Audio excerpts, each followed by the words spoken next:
Reportage.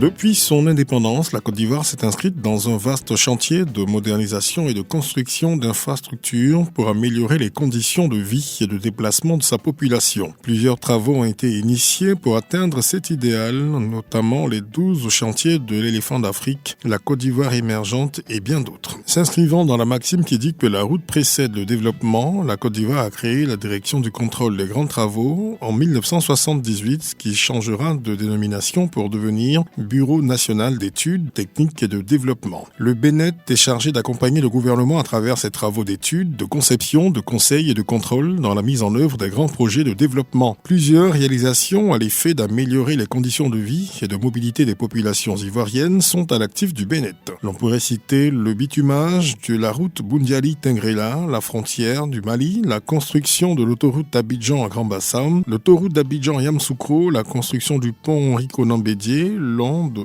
1,5 km, la construction de l'échangeur Valéry Giscard d'Estaing à 3 niveaux. Pour que l'économie se développe et que la richesse soit créée pour une prospérité partagée, il faut que les personnes et les biens circulent facilement. La mobilité est donc une condition préalable au développement. Malgré les efforts du gouvernement, certaines routes pour cause de dégradation avancée restent impraticables. Les nids de poules de tout genre impactent négativement la vie économique et sociale des citoyens. L'acheminement des produits agricoles et des marchandises vers les zones de commercialisation reste difficile. Autant la route joue un rôle important dans le développement socio-économique d'un pays, un réseau routier bien construit et bien entretenu est essentiel à la croissance économique et à la lutte contre la pauvreté. Le manque de route ou le mauvais état de la route a un effet néfaste sur l'activité économique et des conditions de vie des populations. Il entraîne une augmentation du coût du transport et par conséquent l'augmentation des prix des denrées alimentaires.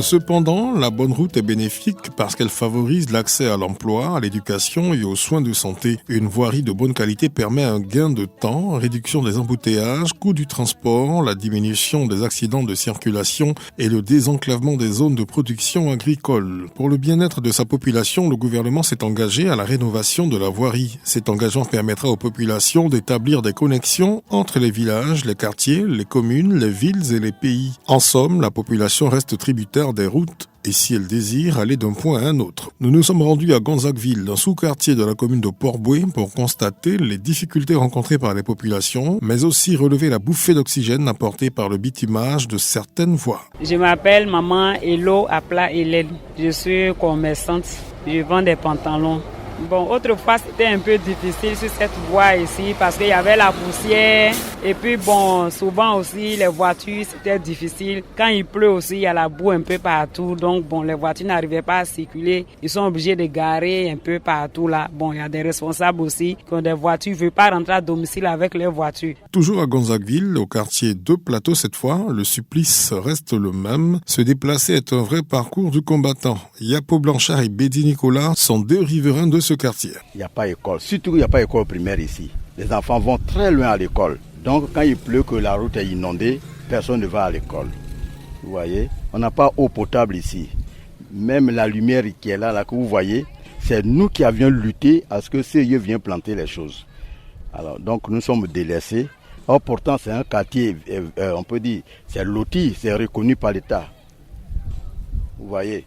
Alors donc nous demandons vraiment à l'État de venir nous aider parce que cette voie sur laquelle nous sommes passés, c'est nous-mêmes qui avions cotisé 65 000 francs par personne, s'il vous plaît, pour qu'on puisse rentrer ici, 65 000 francs par personne.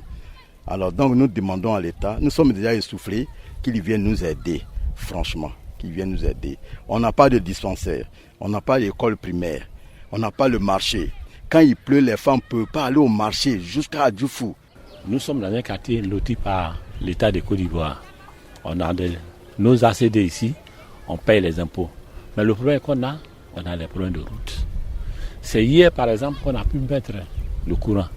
L'eau potable, il n'y en a pas. Mais vous avez vu, c'est trou. Donc, nous avons besoin qu'on nous aide. Parce qu'on peut arriver ici, près de 10 000 personnes ici. On ne culpabilise pas quelqu'un, mais il faut qu'on nous vienne en aide. C'est surtout ça. Nous sommes des travailleurs, on nous coupe des impôts. Et nous-mêmes, nous payons des impôts pour nos maisons. Si chacun de nous faisait l'effort d'entretenir son environnement, un petit geste pour le bien de tous. Ce monde est fou, mais ce monde est tout, et un peu de nous, il reste beau. Si l'on prend soin de l'héritage, qu'en serait-il de notre passé? Mon toto. Même son de cloche pour Hélène Yao, elle exhorte les autorités à se pencher sur la question de la voirie. Il y a très longtemps que je suis du quartier. Vraiment, au niveau du quartier, bon, l'hôpital est très loin d'ici. Même devant moi, il y a eu des cas de mort ici. On est obligé de mettre des gens dans le trot, aller à l'hôpital, parce qu'il y a défaut de route. Donc, en fait, c'est la route qui nous fatigue beaucoup. Même les écoles, là, au niveau de l'hôpital, même là, si on peut intervenir pour que on puisse faire même des hôpitaux à côté, ça peut nous arranger. La route nous fatigue beaucoup, surtout quand il pleut, même on ne peut pas sortir. Les femmes sont obligées de faire les marchés par terre à côté, mais ça ne suffit pas, parce que la route nous fatigue. Nous prions le gouvernement pour intervenir aussi pour nous. Il est important que l'on se donne la main. Il est important que chacun mette du sien au-delà de tout. Toutes nos différences, tout ce qui nous divise et nous rassemble. Il est important que l'on se donne la main. Il est important que chacun mette du sien au-delà de tout. Le sous-quartier Terre Rouge, Gonzagueville, dans la commune de Port-Bouët, qui a souffert de la mauvaise qualité de sa voirie, a aujourd'hui fière allure. Les nids de poules ont laissé place dans ce sous-quartier à une voirie améliorée, et cela a eu pour conséquence l'amélioration de l'accessibilité aux services de base tels que l'hôpital, l'école et le marché. Dame Conan est une vendeuse de poissons, elle exprime sa satisfaction. Cette année, on a trouvé goudron qui est important. Avant, les gens tombent dedans, c'est en mer, on prend l'eau, on lave les enfants. Je remercie aussi le gouvernement aussi de Côte d'Ivoire. Il nous a passé que maintenant, goudron, tout est normal maintenant. Maintenant, on souffre plus. J'ai la pluie pour pas. On remercie le gouvernement de Côte d'Ivoire. Hélène Hello, commerçante également, relève le changement de vie des populations depuis que la voie qui mène à l'hôpital et au commissariat est bitumée. Depuis que la voie aussi a été faite, en tout cas tout se déroule bien. Nous aussi qui sommes là, on se sent bien parce qu'on ne respire plus la poussière. Et puis ceux aussi qui sont véhiculés, ils arrivent à rentrer chez eux à la maison sans difficulté. Vraiment, cette voie-là, c'est une réussite. Ça nous a fait du bien à nous tous. Aussi aux malades aussi qu'on envoie à l'hôpital, c'était difficile un peu.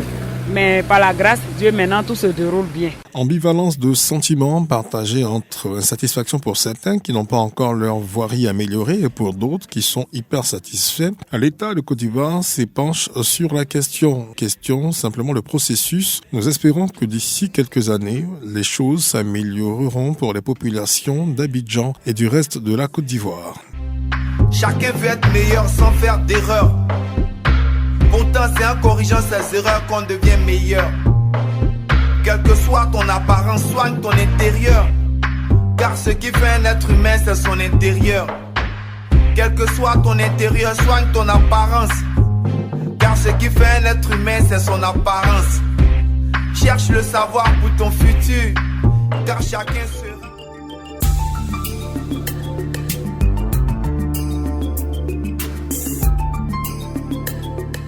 C'était un reportage de Sila Kamounia.